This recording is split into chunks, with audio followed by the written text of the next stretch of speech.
Okay, so hopefully we're popping up inside the Yoga Teacher Collaborative in any moment. I did just have a tech issue, so do let me know if you're here and this is working, if you can see Kim and myself. Mm.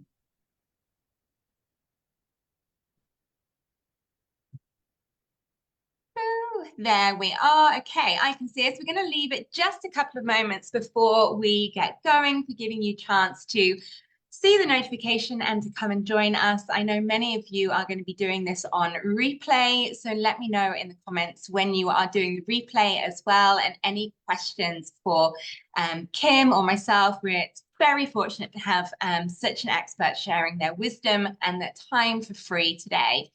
So please ask your questions away, let Kim support you. But first of all, Happy New Year. It feels like ages since I've been live with you. We did so much live just before Christmas, but it's really nice to be catching back up. One update on the Yoga Teacher Collaborative live sessions. We're going to start to upload them as an audio on a podcast as well. So I know many of you find it hard to get the time to listen to them in this format. So podcasts will mean you can listen to them when you're out on your walk, driving to your classes, etc. So that will be launched probably by the end of this month, and we'll just give you like a lowdown of these are the ones you missed for this month. So that will be coming out soon. I'm going to press the magical record button now, and then we will get going. Okay. So welcome to today's weekly live show right here inside the Yoga Teacher Collaborative. Today's is a special guest expert session. We have had this session in the works for a long time, and I know many of you are really, really keen to dive into this content. So today is with Kim Pierpoint, and we are exploring yoga in a way that is accessible for people with ADHD or people that are neurodiverse. So how we can be more supportive, but also as a teacher, if you have ADHD, if you're neurodiverse, how you can support yourself better in teaching as well. So I'd love to ask you, Kim, to introduce yourself, and thank you so much for being here. Thanks, Laura. Yes, it's been a little rocky ride getting here, but I'm really pleased to be here today. And actually, I've had a couple of people message me a couple of times like, did I miss it? Did I miss it? I was like, no, you definitely haven't missed it. We're on now. So yeah, I'm Kim Pierpoint. I'm based in Wiltshire. I work between Wiltshire and Berkshire. I'm a teacher of 19 years. So just been doing a little while, but in the last 2 years, I have received a late diagnosis of ADHD at the beautiful age of 51. So it's been interesting discovering this and coming along on this. We're not going to call it a journey. The group that I belong, my support group that I belong to, we call it a safari. So we're definitely on a safari of discovery. And, for many years, there was always something where I felt a little bit weird or a little bit odd. And now a lot of those answers, I'm getting a lot of those answers just to who I really am. So let's take it back really basic. I never like to presume any knowledge. And I think sometimes we have a lot of incorrect presumptions, a lot of things that we've accidentally learned from the media or just wrong understanding. So as if a complete blank slate, we have not heard of the term ADHD, late diagnosis. Let's go back to that basics. What is ADHD? Okay, so yeah, it's very interesting, and I'm really pleased you've touched on the media actually, because there is some interesting media reports out there. So attention deficit hyperactive disorder, that is what ADHD stands for. And up until about the early 90s, there was a belief that ADHD only affected young boys.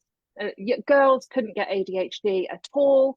And so it was only young boys. And if you're as old as me, you'll remember that you'll often hear, oh, he's got ADHD, he's on Ritalin. So that was a very common thing to hear if you saw a little boy running around, climbing trees and doing things. And then in the late 90s, there was a discovery that actually women and girls get it as well. And much like autism, it sort of manifests itself differently in women and girls and women.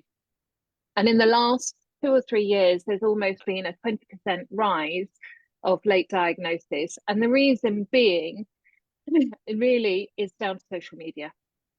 The advent of social media, with people coming on and talking about what their symptoms are and how it manifests, has caused a lot of people to go out and find that diagnosis. And for people like me, I mean, I'm a child of the 70s, I was at school in the 80s. There is a lot of conversation about being a lost generation. You know, I was always the child at the back of the room that was talking and fiddling and fidgeting.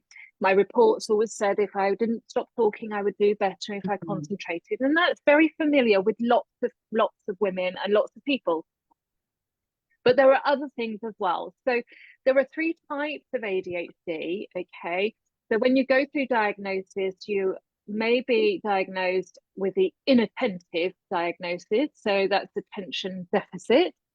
And that would mean you present things like making careless mistakes, lack of attention to detail, difficult sustaining attention, fails to follow through on really simple instructions, poor organization skills, really avoiding tasks that they don't like, tasks that require lots of mental effort, loses things, easily distracted, and forgetful in day-to-day activities. Now, I know some of the people listening will be saying, I do that all the time.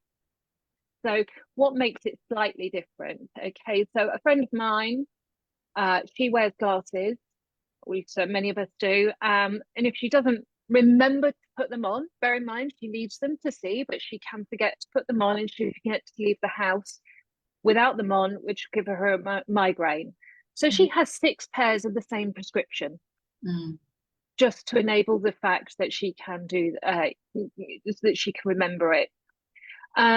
Easily distracted. As a yoga teacher, somebody might ask or do something in a class that distracts me, and I'll completely forget what I'm doing in my class, what I'm doing.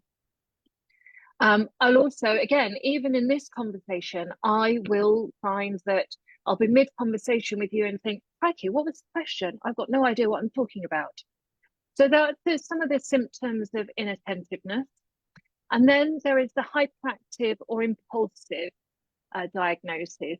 Fidgeting, hands, feet, squirming, can't sit down in meetings, real restlessness, real difficulty engaging in quiet and leisurely activities, and is always on the go, always on the go, talks excessively and blurts out answers. And I think some of you might be thinking, God, Kim seems to have both of those, because actually the third way that ADHD manifests is that you can either have inattentive ADHD, hyperactive or impulsive ADHD, or you can have combined. And that's where I sit, in that combined.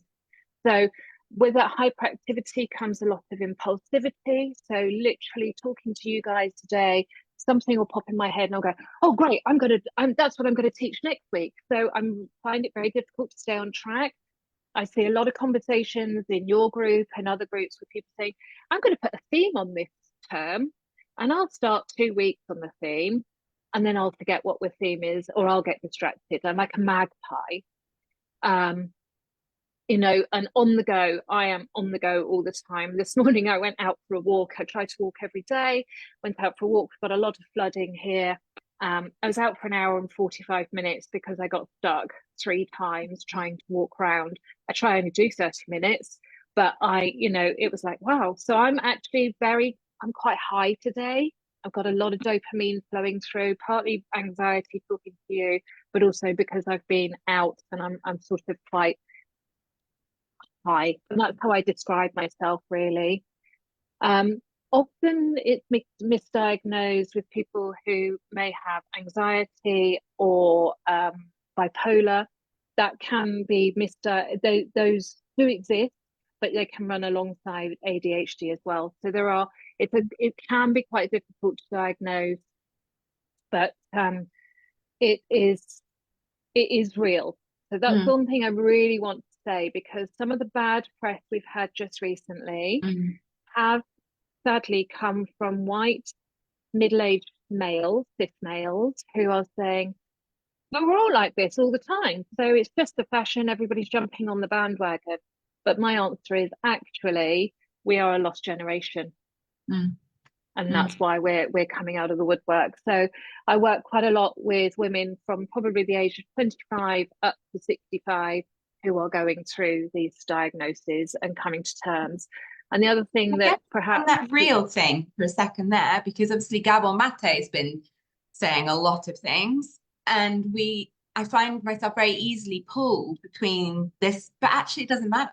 It doesn't matter to me as a teacher if it's real or not real. My job is to support that person with what they're experiencing. It's not my job to have a say, this is real for you. God knows what anybody else is arguing about out there. How am I supporting you? And this is what you're saying. This is what I experience. This is what it's like for me in class. Okay, how do we support? So I guess that real, unreal, if you are experiencing yourself, I imagine there's actually a lot of hurt in that with people saying it's not real. But for my job as a teacher, I need to step away from that and go, how do I support you with what is real for you? And that they within the community that I support and work with, we have a lot of, we encourage self-diagnosis. So if you think you've got it, you probably have. If you're sat listening to me going, I do that, oh, I always interrupt, or I can't remember what the teacher said, and so I just do something, you know, and you're starting to think, well, hold on a minute, maybe I've got it. Look at the symptoms, maybe take one of the easy online tests. And if it says you've got it, then own it, take it. But start to realize that some of the things that you've maybe experienced, that you may have found difficult, that you may have found challenging, might be because we're trying to, if you like, we're talking about square pegs and round holes, trying to fit in. And actually, before we talked about is it real, I was just going to talk about masking, because actually a lot of what I found since my diagnosis is I've spent many years masking. And now I'm starting to really be me. And what does understand that masking look like for you? For me, I can walk into a room, and if it's all hyperactive, if it's all really quiet, then obviously I'll tone myself down and be quiet. And if I have to sit still, so it's really conforming into places and doing. So from the outside, we might see you being still, but you've just completely internalized all of how you would naturally be into what's enhanced inside, I imagine. Yeah. There's no external expression of that. And you know, the one thing for many of the people that I work with, one things that we talk about is consistency. So you may have found that you've had people coming in and out of your classes. You think, oh, she was so enthusiastic when she came. She did the first course, did the first series. She'd been on all my retreats and workshops, and then I haven't seen her.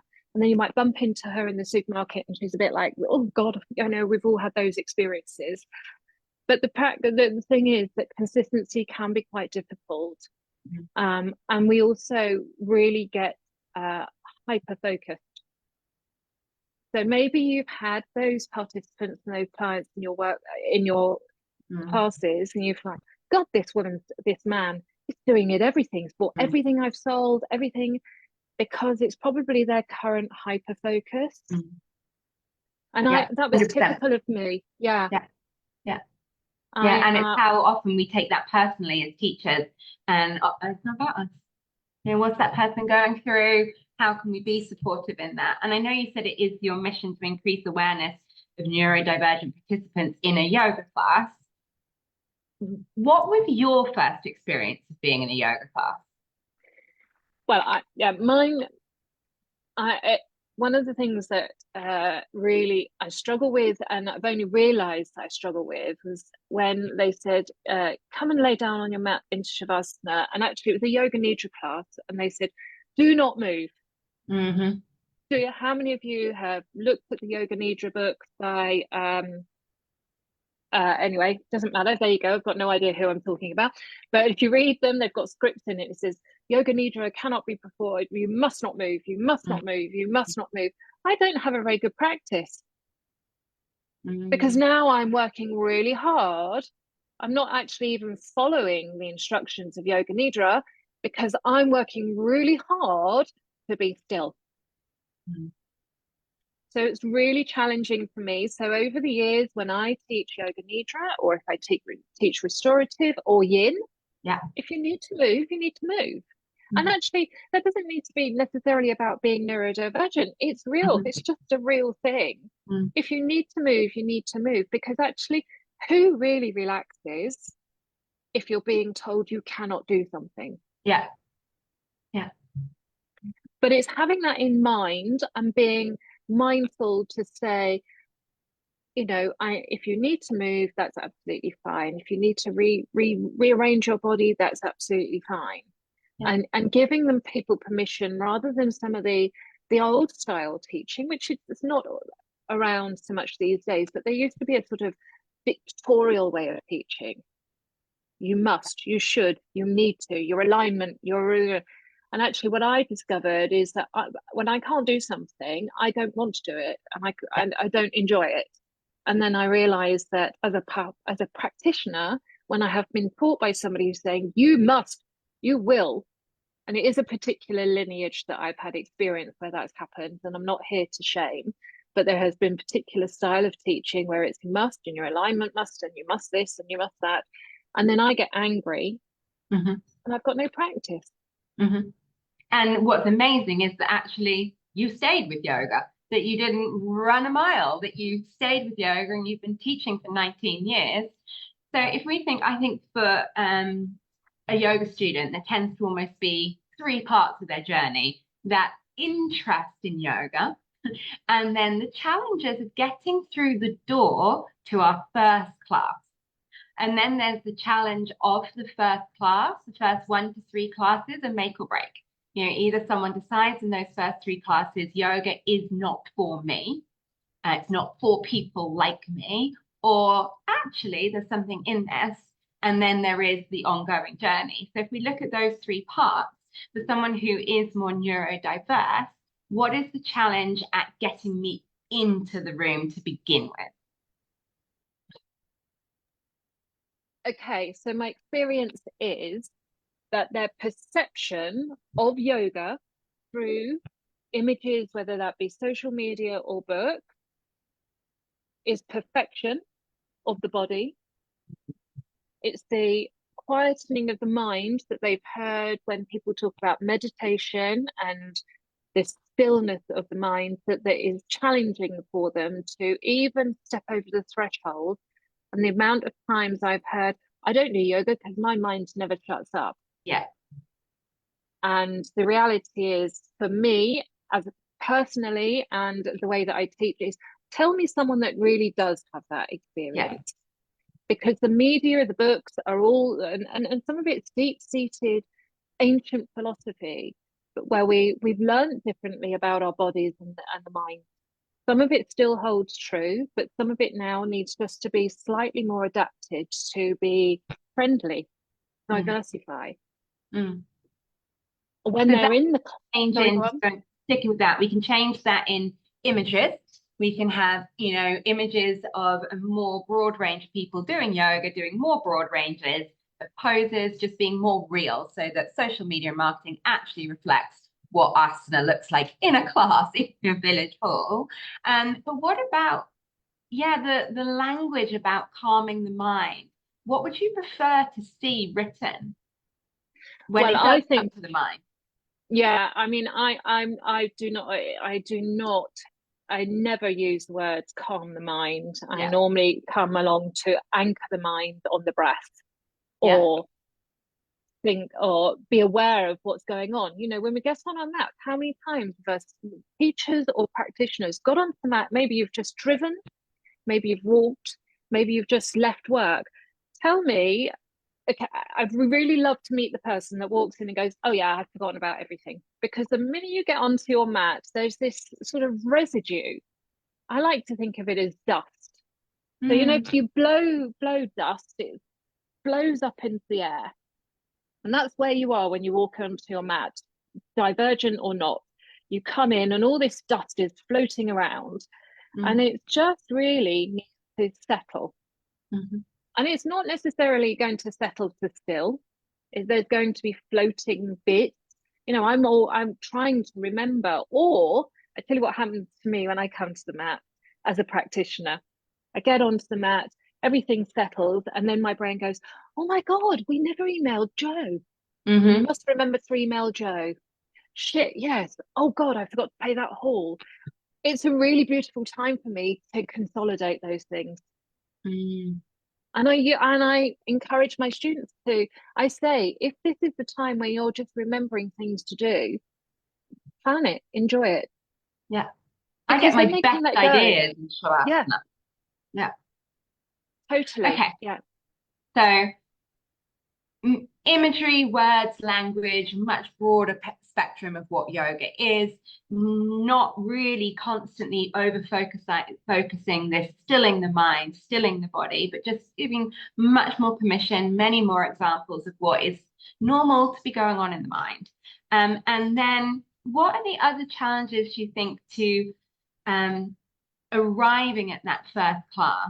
I think one of the ones that I notice is students of mine that even now I see that they'll sit in the car and then they'll come in 2 minutes late. And that's fine. That's totally okay with me because I know why you're choosing to sit in the car. So what about those sorts of just practicalities of being more accessible? Lateness is a great one for people with ADHD. Mm. We really, really live on lateness. I mean, you asked me to be here at 20 past. I was focused today, but I've got to go to the doctor's later. I will be late Mm. because I will know it takes me 10 minutes, but I'll leave it 8 minutes to get there. So lateness is really interesting. So like you, there's never any judgment when somebody comes in late. And I will often write to people. I don't, somebody inquires about a class. We start at 9:30. Don't worry if you're a little bit late, just come in. Because I know that, some of us live on being late, not thrive, but we are late by nature anyway. So there's never any judgment. There's always space. For me, I've got a practical space in my class where I know that somebody can come in. How awful is it if the only place is at the front next to you? Mm-hmm. That's really challenging. So there's always a gap. Nobody, and I make no big bones about it in my class. And it's like, yeah, there's space. I can see where someone can sneak in comfortably and be welcomed. Mm. And that can almost actually, like, I have no saved spaces in class No, other than Pat, because Pat is nearly 90. She's just had a hip replacement and she likes to be by the ballet bar. And everybody knows that's Pat's space and everybody leaves it for Pat. But it could almost be the same that actually this is a reserved spot by the door. And everybody knows if you, for any reason, are not able to be here on time today, there will always be a spot by the door. Quietly take your shoes and your jackets off outside of the door and then come in. So we're managing that. So I know when we say, oh, accept latecomers, look, like, oh, but that's so disruptive for everybody else. Well, okay, so how do we manage that process so everybody is taken care of to the best of our skill level? and the flip side of it for me as well is not only welcoming that late person, but the people who are already in class who, let's say we're in that settling, that centering moment, that let's say that we're starting a laying posture. I will say to them, don't worry about the noises that you can hear. That person will be there when you open your eyes. There's no need to look. That's Yeah. really challenging for lots of people. Yeah. Because we've always got that person that's like, who's that? Who's that? But I explicitly say, you'll hear some noise. Don't worry about Yeah. it. They'll be there when you get up so that you can see Yeah. who it is. I do exactly the same because I have a booking system. So I know if I'm waiting on two people and I'll say, look, we're going to begin. We might have a couple of latecomers. If they come in, please don't allow that to disrupt your focus. Stay present with the breath. Yeah. So that, it's easy to say, oh, that disrupts, but actually, how can we manage the process better? Okay, so that's getting to class. And I'm sure there's other considerations in there as well. I know you have a course going into more detail. One last bit on students in class, and I'd like to look at teachers as well. You were mentioning obviously cues around stillness of the body, stillness of the mind, but just actually how many, is there too many verbal cues we can give? Is there a way we can change how we're actually teaching us? Yeah. Big challenge. Too many instructions. You know, a good way of describing this is if you get lost and you ask somebody for direction and they say go to the end of the street, take the first right, then get to the roundabout, go over the left, go. And that's how it can feel to a practice, to somebody who's gone their mat, who's perhaps been told, inhale, lift your arms, drop your arms, bend your knee, blah, blah, blah, blah, blah, because as a teacher, you're trying to get everything out for them to get to the pose, but just don't give too many instructions because I would literally be lost. I have been in classes and in workshops where somebody has gone, so you'll lift your arms, you drop your arms, you blah, blah, blah. And I'm like, well, I've lifted my arms. I've got no idea where I'm going now. And then I switch off and I get into Yeah. a really negative state of mind. My husband will do this to me with, we've spoken about this, I'm not visual. So he'll describe a walk and I switch off immediately, and then I get stressed and annoyed, which is the worst thing we want to happen in yoga class. So give an example of what, say, you think is a good number of cues. I would say 3 maximum. Yeah. 3, absolutely, because often if there's multiple, they'll be lost. They'll know the first one and the last one, but not a clue how to get there in between. Yeah. So they will have gone. I was going to say I love 2, and who taught me this? I think it might have been Jason Crandall said he loves 2 when they're opposites as well. Root down into your feet as you reach up to the sky. So they're helping each other to get like pinned together. And the reason I say 3 is because you can put your breath in the middle of that. Of course. But nothing more. Root down through your feet, inhale as you reach up to the sky. Yeah. But nothing else. So, and as a teacher, I came from the era, which, and I'm not teach training at the moment, but I came from the era where it was very much encouraged not to be on your mat, not to demonstrate. And we all know how much, as you said, we are visual learners, whether you're divergent or not. We all learn by visual at some point. Some learn better in other ways. But for me to be able to teach you, I need to be in pose or working with you. Then that will allow somebody who's neurodivergent, if they've missed the cue, then they've seen the cue. Why make it hard with reach your arms up and bend your knee in this direction when someone can just look at you and see that? And so then immediately with verbal and physically cueing, we're giving that two-prong approach. And I know you and I both of the era when it was deemed completely unacceptable to roll out your mat, to have notes. I think that has changed a lot, but I still just wanted us to discuss that for anyone that feels that they're in any way lesser because they do a lot of their asanas with the class. You are not. Still, there is a difference between demonstrating asanas, cueing through your body, and being completely lost and absorbed in your own practice. But I say a lot when I am training, when teachers get worried about remembering cues, if you're doing the asana, I'm just verbalizing what my body's doing. Like my body knows the pose. So go, lift your arms up, turn your head. It's like my body's my cue reminder. And I think that kind of brings us on a little bit into, in your experience as a teacher of yoga with your late diagnosis as well, what do you find hard and how have you been able to overcome that? What do you do? Well, over the years, a bit like that, you shouldn't be on your mat. Over the years, I've heard people talking about teaching from the heart without any notes. And it's been really uncomfortable for me for somebody to hear teaching from the heart because I've got any notes.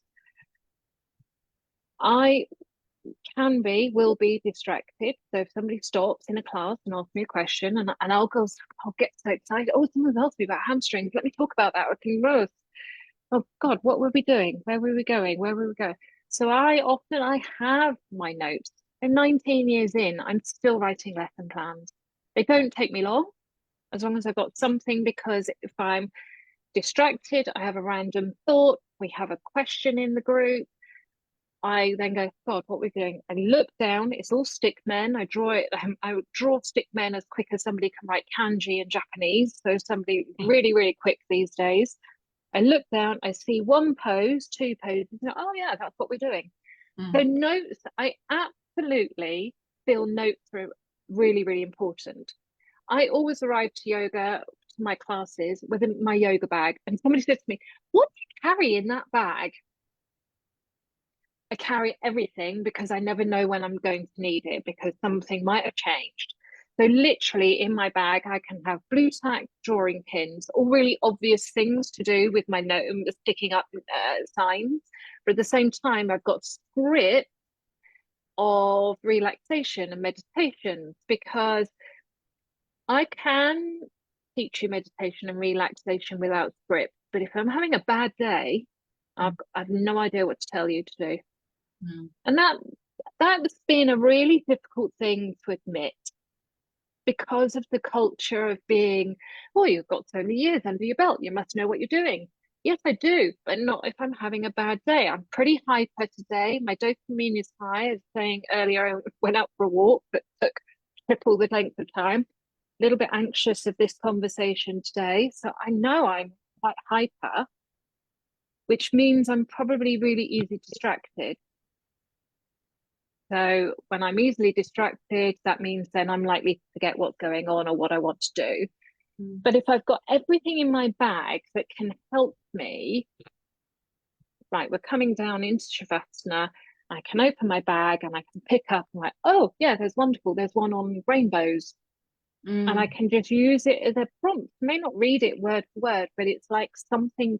So for me, don't ever feel that you're not an adequate teacher if you haven't got a whole set of props to prop you up as a teacher. We know how wonderful props are for you physically, but props are really, really useful for you as a teacher, whether you're newly qualified. And again, reading on forums where people say, oh, I've got this and I've got that, and I don't know, when will I stop using this? Don't stop using it. If you need it, you need it.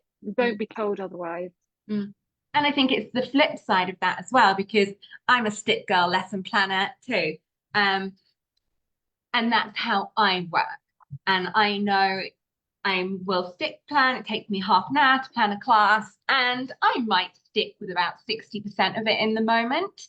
But if I go in with nothing, my brain is so stressed about nothing and then having to remember it on the other side that I'm not as present, I'm not as creative, my words don't flow as well. So having the plan actually allows me to be more spontaneous, more creative, more tapped in. But equally, I know there's people who work the other way, that when they talk to me about planning and it takes them a week and it gets them stressed. I'm like, okay, let's throw that plan out. So whether we're not saying plan and we're not saying don't plan, just saying own, experiment with a few things. I love the idea of actually having props for you and things in your bag, but experiment and don't be forced to conform to a way that's not yours, and use your students as the feedback, not someone else's rules. So what, your mission is to increase the awareness. If there was 3 or even one thing that you would like us to do different from today, and I know that's putting you on the spot, what could that be? Maybe, I don't know how many people do health questionnaires, but you might want to put on your health questionnaires something like, what's your preference? Visual or audio, description, and maybe even ask, do you have a neurodivergence? Because we're quite busy in that health questionnaire. For me, it's all about blood pressure and bones, and let's ask these questions now. Yeah, and I feel the need to ask this, even though I know you're going to say the answer. It's okay for me to ask that. Yeah, absolutely. And can you help me word that question? Oh, yeah, I can. In a form, I think in a form. In a form, okay. I can. Can I send that to you? Yeah, and then I'll put it in the group, just in a form. I think it'd be really nice because someone has the choice in a form whether to answer that question or not. I mean, it's really simple. Do Mm. you have a are you aware of being neurodivergent? Are you diagnosed neurodivergent? And you can put ASD, ADHD, you know, those are the big ones. Lots of women are late diagnoses of autism, a lot of late diagnoses of ADHD. They are comorbidities as well. You know, you could have dyspraxia. Why do I feel Dyscal intimidated about asking that question? I would not be feeling anything like that to put in a form. Do you have high blood pressure? yeah. And I guess And, this is and what shows we've got so much to do. yeah, and also most people that have got a late diagnosis of ADHD love to talk about it Okay. because Yeah. they've just suddenly realized who they are. Yeah. And we're teaching adults predominantly here, so it's going to be a late diagnosis. It's going to be a late diagnosis. If they've got it, they know about it, they're going to be aware of it, they're going to tell you. There will be the other cultural side of why does everybody need a diagnosis these days? That's an ongoing conversation, even with my own parents. Oh God, why? Well, everybody's got something these days. I know who I am now. I understand why Christmas I cry every Christmas because my expectations of perfectionism exists in my head and it doesn't exist in my dysfunctional family. I understand why for many years, and I owned this nickname. I was always called Weird Kim, but I've always owned it. But I understand why now, what people see that's different about me. Yeah. So for me, it's a real revelation. Yeah. And for many people, they still don't understand why I need to know, but I needed to know. And mine, and it can manifest quite a lot. So a lot of my symptoms came out as a result of as a result of lockdown, because all my strategies that I had in place as somebody who was hyperactive and impulsive were taken away during lockdown. And suddenly I found myself thinking, well, why can't I do anything? Why am I paralyzed? And task paralysis is a big one, and executive functioning is another big one for me. So I love to be on social media, but I'm literally in a moment of task paralysis at the moment. I have no idea what to post at the moment. Literally stuck. I can share this, so maybe that's where I'll go today. But for 2 days, I've not had any inclination. I've not a clue what to post. And I think And that's some of your okay. yeah, and I'm happy. Yeah, I Yeah. but it's a real paralysis because I can't move forward. You know, it's okay not to be there every day. I totally get that. But Mm. for me, it's a paralysis. I'm like, well, I don't even know what I'm going to post if I post it anyway. Mm. And I sometimes think that though comes back to, like you're saying, alignment being taught with force. That's because you've got all these people saying that to be successful on social media, it needs consistency, whereas it doesn't. And actually, if we go, okay, when I'm feeling inspired, I will write 5 posts and schedule them for when I'm uninspired.